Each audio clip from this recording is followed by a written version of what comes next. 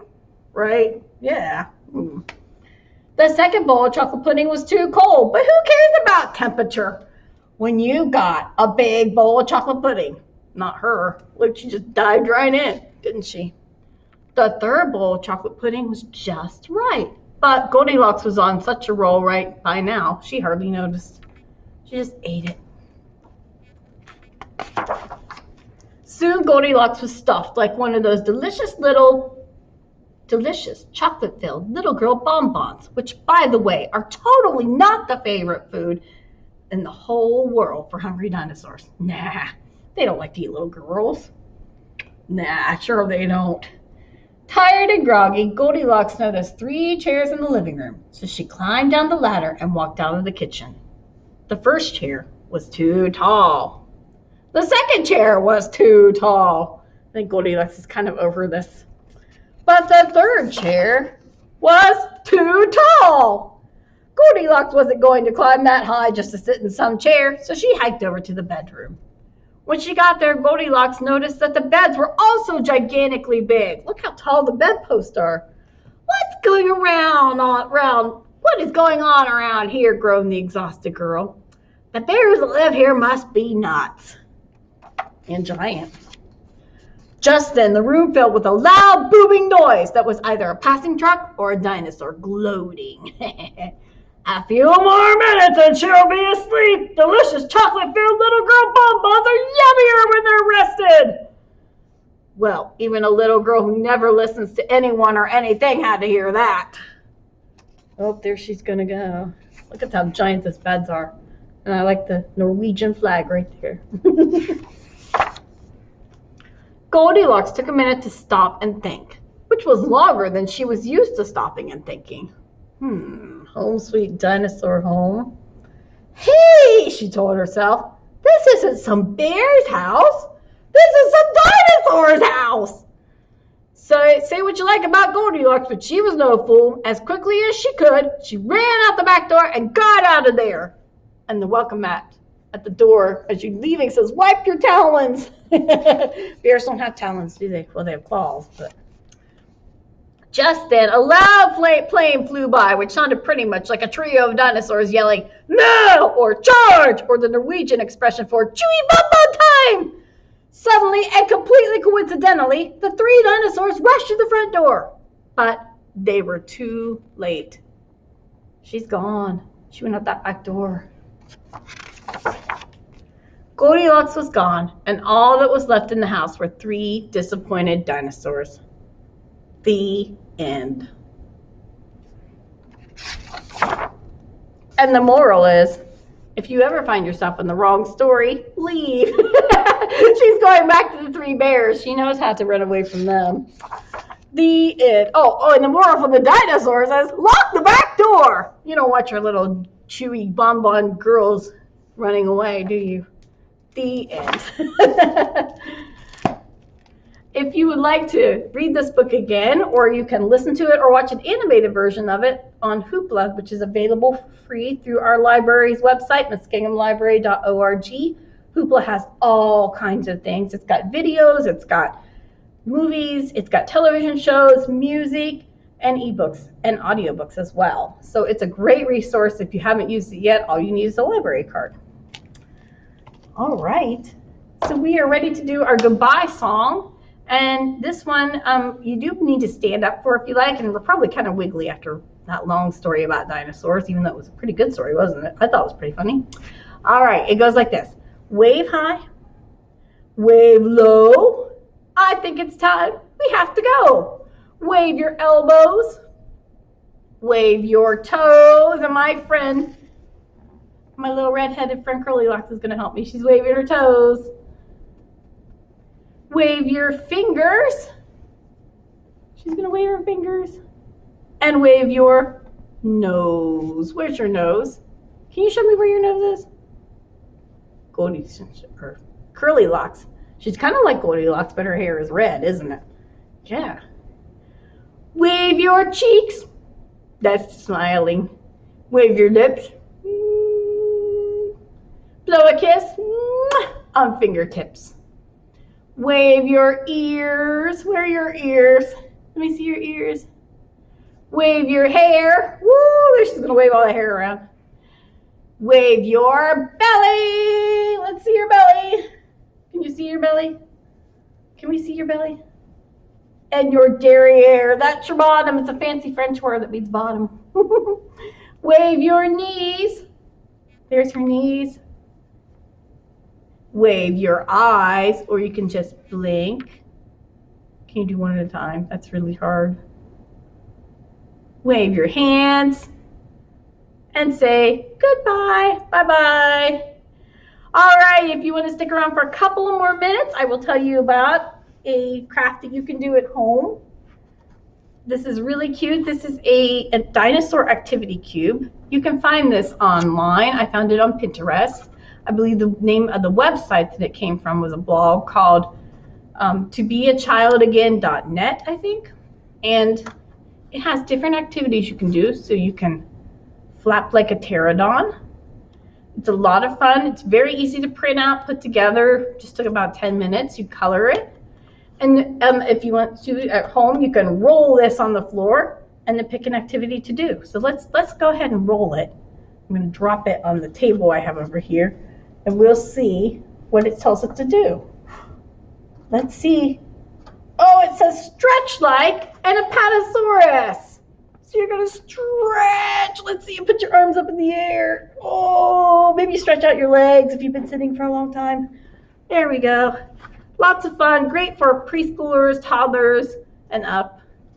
And like I said, you can find that online. It will also be on our Pinterest. If you want to follow us on Pinterest, it will be in the Youth Services at a Glance board. So it's going to be pinned on there. And there's like a subboard on there with some craft ideas. Also, if you really like Mo Willems and you enjoyed Goldilocks and the 3 Dinosaurs, you can visit his website. It is called gomo.net, and you find a whole stack of activity pages to do with Goldilocks and the 3 Dinosaurs. Great for older kids especially, because there are things like coloring pages.